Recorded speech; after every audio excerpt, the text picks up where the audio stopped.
चमकदार धूप के नीचे गांव जीवन से गुलजार है, क्योंकि तारेक एक शरारती युवक भीड़ के बीच से गुजरता है, जो चंचल अराजकता का एक बवंडर है। तारेक की हंसी गूंजती है, क्योंकि वह शरारती ढंग से चिढ़ाता है और बाधा डालता है।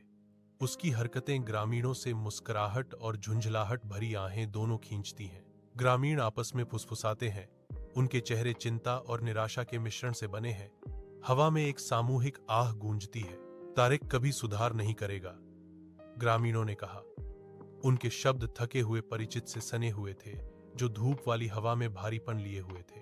तारेक उनकी बातों से बेखबर अपनी चंचल हरकतें जारी रखता है। उसकी ऊर्जा कम नहीं होती, जो ग्रामीणों की गंभीर भविष्यवाणियों के विपरीत है।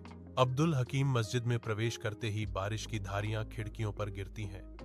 उसकी निगाहें दरवाजे के पास एक अकेले व्यक्ति पर पड़ती हैं। तारेक भीगा हुआ खड़ा है। उसकी मुद्रा में एक स्पष्ट भेद्यता है, क्योंकि वह अब्दुल हकीम की निगाहों से मिलता है। साथ साथ वे प्रार्थना में झुकते हैं। तूफान के बीच सांत्वना का एक साझा क्षण। अब्दुल हकीम की आवाज चिंता से भरी हुई, बेटा, तुम यहां क्या कर रहे हो? तारेक की प्रतिक्रिया एक नरम रहस्योद्घाटन। सर, आपने कहा था कि प्रार्थना शांति लाती है, इसीलिए मैं कोशिश करने आया। तारेक के चेहरे पर एक शांत मुस्कान है। सर, आज मुझे लगा कि किसी ने मेरे दिल से सारे गम धो दिए हैं।